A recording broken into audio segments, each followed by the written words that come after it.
Hi, my name is David. Right now I'm in the process of planning and preparing for the upcoming tornado season. I live in Middle Tennessee and we have a fair number of tornadoes here. In fact, we had one just last year that wiped out a small town near us. A couple years ago I built myself a storm shelter to protect my family. The reason I did that was I had been involved in some tornado cleanup and it really hit home the importance of having a shelter.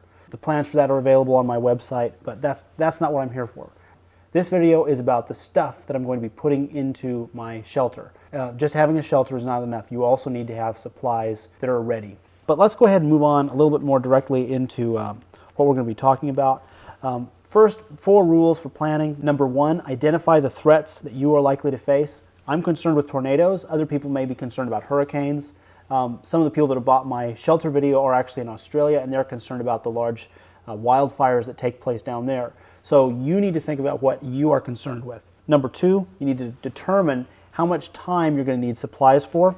Number 3, you need to figure out exactly what you're going to require during that duration. And then I would recommend tripling it for redundancy reasons. And then number 4, if you have neighbors that may not be thinking about this sort of thing, I would recommend that you set aside some stuff as well to take care of them. Now let's talk about the requirements that you'll have. Number 1, water. Number 2, medical supplies, food, electronics and communication devices, and finally tools. My goal is to eventually make videos on all of these different things, but for now we're just going to talk about water. Water is the single most important thing that you can put in your storm shelter. The average person needs roughly a gallon a day. Now, different temperatures change that. You know, if it's hotter, you need more. If it's more humid, you need more. If you're engaged in physical activity, you need more.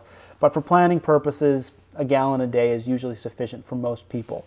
You would need 8 of these for one person for one day. For me, I want 3 gallons per person. That's my requirement that I've established because of the tornadoes that we may face in this area. These are rather bulky to store, and if you only had a small storm shelter, this might not be the best way to actually go about getting the necessary amount of water. You might be tempted to reuse something like milk jugs like this, but actually these break down relatively quickly and are not suitable for long-term water storage, so I would not recommend using these. A much better option, and these are usually free, bakeries will go through icing at a very rapid rate, and they buy it pre-made in these buckets. So when you show up at a bakery, you can often get buckets like this for free. This is a 3-gallon bucket. These are very well made. So if you want to store water, I recommend using something like this. Now, storing water may not be adequate for your needs. Maybe you're in hurricane country and you're looking at disasters that are a week, 2 weeks long. Maybe you're looking at the next, preparing for the next Hurricane Katrina. Or maybe you're like me and you like having redundancy. Maybe you're afraid that your buckets might leak or something like that. So if that's the case, you're going to need to give some thought to either filtration or chemical processing or both. The way that a lot of people are contemplating doing this are with devices like this. This is a filter bottle made by Berkey. Now it uses a charcoal-based filter, and about 2 years ago we were sending a team down to Africa. So I researched water filtration extensively, and I was not able to verify at the time that this filter would reliably take out bacteria. It may do it, I wouldn't guarantee it though. See, with water filtration, you have 3 main threats, biological threats that you're concerned about. You have protozoan cysts, you have bacteria, and you have viruses. And the cysts are large, bacteria are getting much smaller, viruses are very, very small. Now the good and bad news about this is the large protozoan cysts are very easy to filter out. The viruses that are very, very small are very easy to kill with chemicals, and that can be done very quickly. But bacteria in the middle take about 45 minutes to an hour at a fairly decent concentration of chlorine to be killed. So you really want a filter that will reliably take those out. And this filter made by Sawyer is just one such filter. So there's actually a whole bunch of really neat things about this filter, and I'm in no way affiliated with Sawyer whatsoever. But number 1, it does reliably take out bacteria. It is safe to use. It's been tested extensively in third world countries. This does take out bacteria based on the studies I've seen and based on our testing. This one here, it went to Africa, it performed great. Number 2, the filter cartridge right here has a filter life expectancy of 1 million gallons.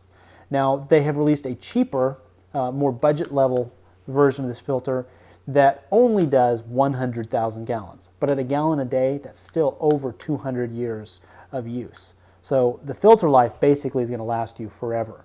The third thing that's really neat about these is, even though it's taking out bacteria very effectively, you can still drink through it. It does take extra suction to pull it through, but even my very young daughter can use this. And then the fourth thing, which is just amazing to me, is the cost. It used to be if you wanted to get a filter that could take out bacteria, you were going to be looking at several $100s and up. This is only 40 bucks. The new budget version is only 20 bucks. So to me, it's a no-brainer to include something like this in your storm shelter. Now, for taking care of the viruses that may be in your water, you're going to need bleach. You just need 1, maybe 2 drops in a bottle this size, and only about 10 minutes to take care of viruses effectively. And then if you don't like the bleach taste, or if you don't like bleach in general, you can neutralize it when you're done with your chemical treatment using sodium ascorbate. This is also known as vitamin C, and it will pass through the filter, so the water that you're drinking actually is boosted with vitamin C. So that's a nice little bonus. Another option for dealing with bacteria and viruses is the Sterapin. This uses an ultraviolet lamp to fry the DNA in the viruses and bacteria. So it doesn't kill them, but it does scramble their DNA, and so when they go to reproduce, they're not able to.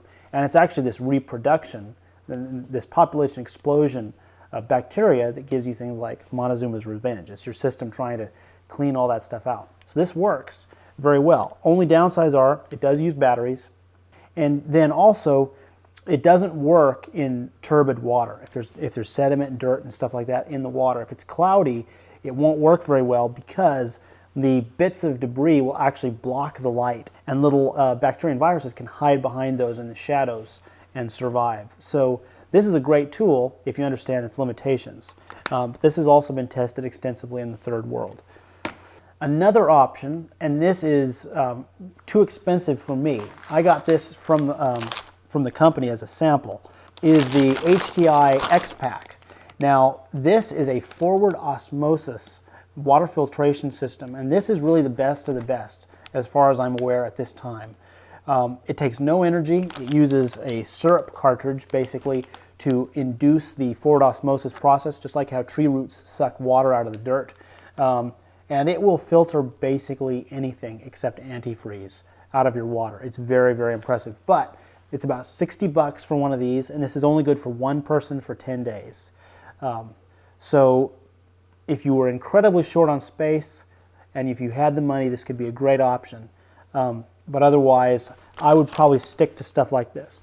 Now, this will take out chemicals.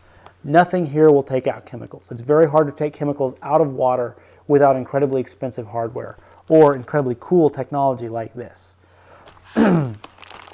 So for the average person, for the average situation, storing water works great. And then when you want to get beyond that for redundancy or additional capability, Sawyer water filter, bleach, Sterapin, and sodium ascorbate. These are all very low-cost options. They're very effective. They've been tested, and they work great. So next up, I hope to be covering medical supplies to put in your storm shelter. Until then, thanks for watching.